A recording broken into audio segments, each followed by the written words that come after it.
मित्रों, मृत्यु एक अटल सत्य है। जिस जीव ने भी इस ब्रह्मांड में जन्म लिया है उसे एक दिन मरना ही है और यही अटल सत्य है। अपनों को जाता देख थोड़ा दुख होता है, पर यही सृष्टि का नियम है।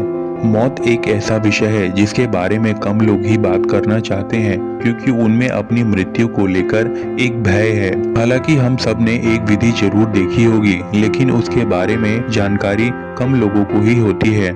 आप सभी ने देखा होगा कि हिंदू धर्म में मृत्यु के बाद शव को जलाया जाता है, और साथ ही आपने यह भी देखा होगा कि मृत्यु अगर सूर्यास्त के बाद होती है तो उसके दाह संस्कार को उस दिन टाल दिया जाता है और उसका दाह संस्कार अगले दिन किया जाता है। तो मित्रों, ऐसे में आपने यह भी गौर किया होगा कि मृत्यु के बाद व्यक्ति के शव को कभी भी अकेला छोड़ा नहीं जाता। मित्रों, दरअसल इसका संबंध सीधे गरुड़ पुराण से है। हमें इसका वर्णन गरुड़ पुराण में देखने को मिलता है। उसमें स्वयं श्री नारायण तथा भागवतम गीता में भी भगवान श्री कृष्ण कहते हैं कि जिसका जन्म हुआ है उसकी एक न एक दिन मृत्यु निश्चित है। तो चलिए दोस्तों, जानते हैं कि क्या है इसके पीछे का रहस्य। मित्रों, जीवन और मरण इस सृष्टि का शाश्वत नियम है। धरती पर जन्म लेने वाले प्रत्येक मनुष्य की मृत्यु भी निश्चित है। जैसे कि श्री भागवतम में स्वयं श्री कृष्ण कहते हैं कि आत्मा अजर और अमर होती है, लेकिन आत्मा को धारण करने वाला शरीर नश्वर है।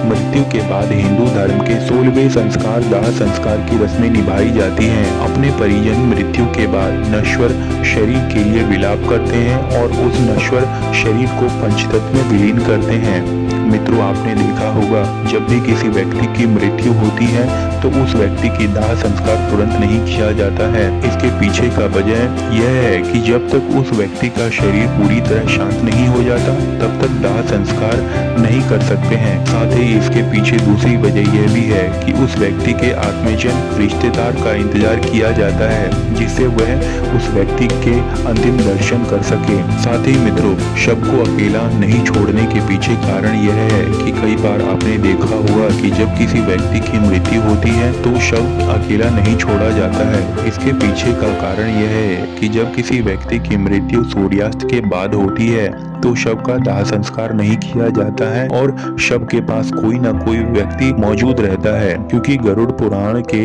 अनुसार अगर शव को अकेला छोड़ दिया जाता है तो उसमें से गंध आ सकती है। इसके अलावा शव को तुलसी के पौधों के पास रखकर अगरबत्ती एवं धूपबत्ती भी जलाते हैं, ताकि उस लाश में से किसी प्रकार की कोई दुर्गंध न आ सके, की वजह से यह आसपास के लोगों को भयभीत न करे। साथ ही हिंदू धर्म में मान्यता यह भी है कि व्यक्ति का अंतिम संस्कार उसके बेटे द्वारा ही किया जाए। ऐसी स्थिति में अगर किसी का बेटा या बेटी कहीं से दूर है तो उसका इंतजार किया जाता है और शव को घर में ही रखा जाता है। कहते हैं कि बेटे या बेटी के हाथों ही दाह संस्कार होने का मृतक आत्मा को शांति मिलती है, अन्यथा वह अन्य योनियों में भटकता रहता है और उसको मुक्ति नहीं मिलती है। मित्रों, साथ ही अगर शव को अकेला छोड़ दिया जाता है तो इसमें चींटियां या किसी पशु उसको नोचकर खा सकते हैं, कारण वो अपने यमलोक की यात्रा में भी उन कष्टों को महसूस कर सकता है। एक बार श्री गरुड़ जी के पूछने पर कि क्यों हम उस मृत्यु शरीर को अकेले नहीं छोड़ते हैं, उस पर श्री भगवान कहते हैं, हे गरुड़, अगर शरीर को अकेला छोड़ दिया तो उस शरीर को बहुत से तांत्रिक अपने तंत्र के लिए उसकी आत्मा को पीड़ा दे सकते हैं। एक वजह यह भी है कि अगर शरीर को अकेला छोड़ दिया तो बुरी आत्माएं उनके शरीर में प्रवेश कर सकती हैं। इसी कारण से शव को अकेला नहीं छोड़ा जाता है। इसके अलावा शव को अकेला इसलिए भी नहीं छोड़ा जाता है क्योंकि माना जाता है कि मरे हुए व्यक्ति की आत्मा वहीं भटकती रहती है और अपने परिजनों को देखती है। ऐसे में कहा जाता है कि इंसान की मौत के बाद शरीर आत्मा से खाली हो जाता है, जिस वजह से उस मृत शरीर में कोई बुरी आत्मा का साया अपना अधिकार जमा सकता है। और मित्रों, यही वजह है कि रात में शव को अकेला नहीं छोड़ा जाता है और कोई ना कोई उस शव की या फिर उस लाश की रखवाली जरूर करता है।